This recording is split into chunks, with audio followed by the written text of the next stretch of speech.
Hey everyone, and welcome to Top Think. Today we're going to learn about dopamine detox, how to reset your brain for success. Now, let's begin. Can you reset the neurochemicals in your brain?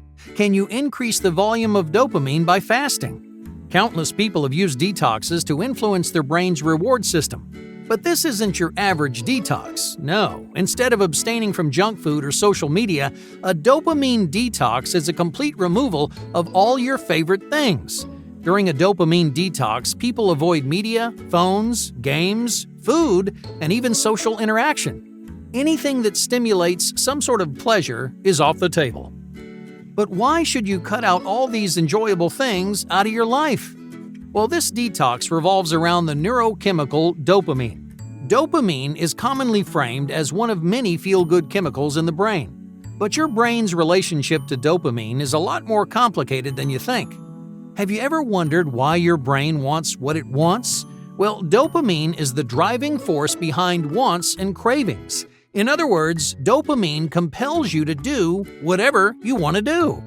Imagine you're in the middle of work when your phone dings. You know that sound, you've heard that sound a million times, so your brain responds instantly with a shot of dopamine. Suddenly you feel compelled to check your phone. A burst of excitement and enthusiasm drives your brain away from your work, so you pick up your phone, you check your messages, and realize it's just spam or a text from your mom. That rush of dopamine dies down, you put away your phone and you refocus on your work.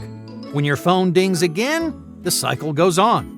Throughout your life, you may find yourself chasing these bursts of dopamine because the chemical rush is often more exciting than the actual stimulus. Just think about that text message. Wasn't the potential of that message more exciting than the message itself? That's how dopamine works. It fuels your brain's wants and desires, but it doesn't control whether or not you enjoy something.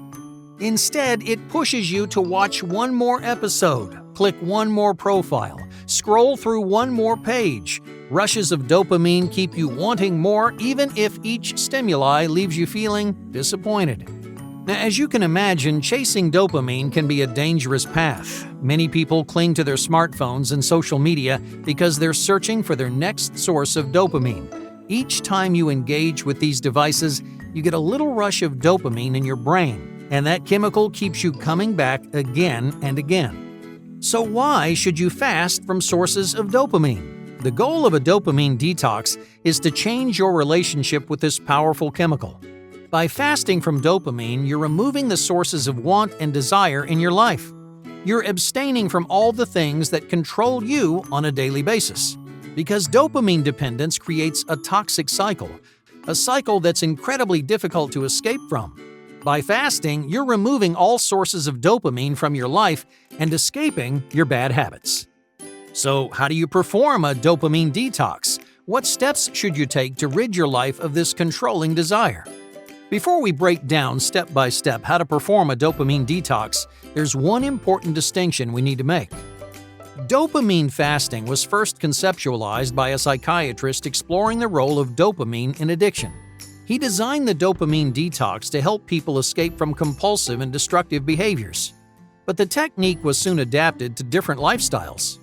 As it grew more popular, dopamine fasting became a blanket solution to our dependence on technology, food, and other sources of desire.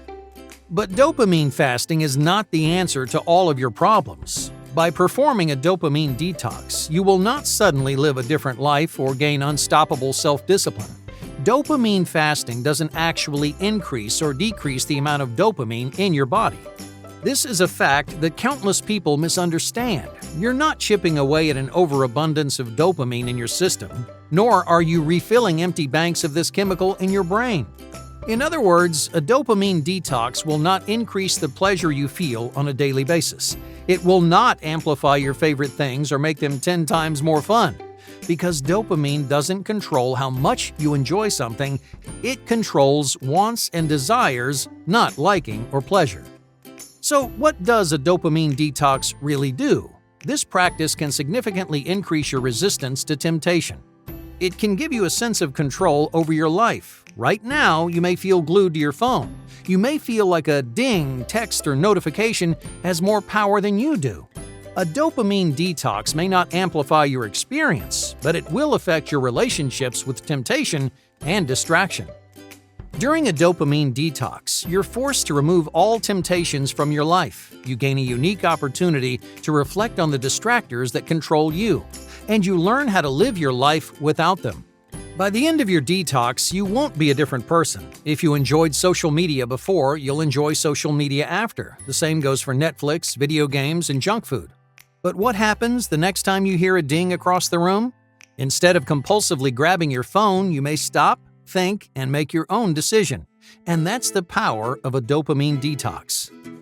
Okay, now that we understand what this chemical does and what role a dopamine detox plays in your life, how do you perform your own dopamine detox?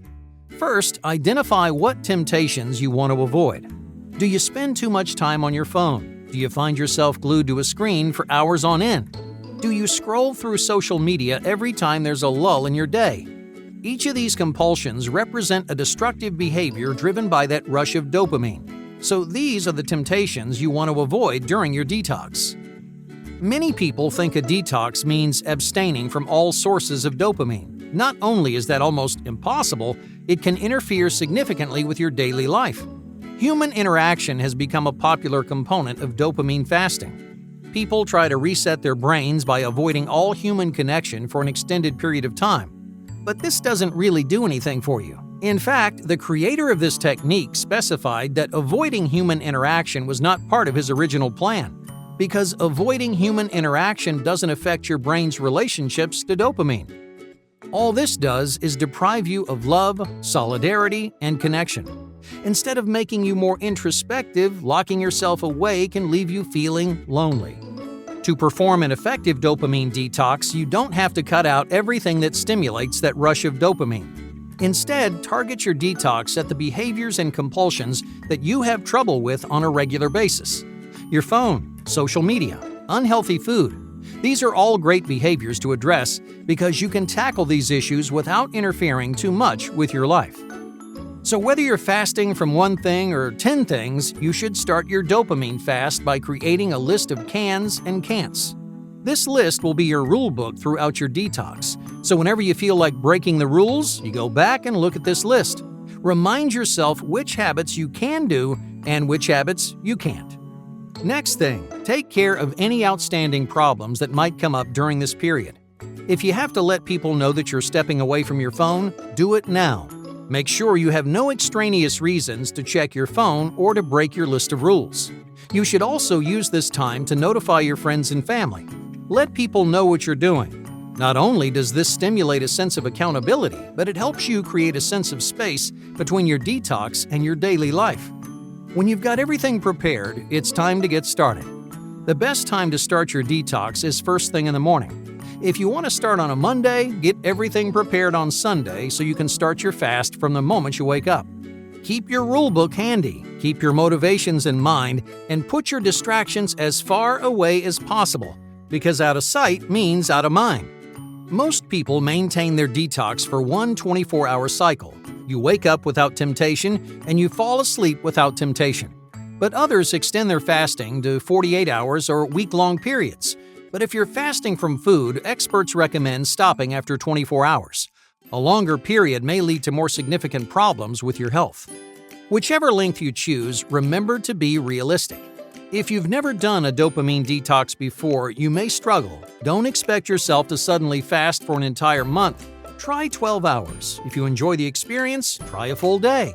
Eventually, you may have the self-control to detox for an entire week. But this self-control takes time and practice.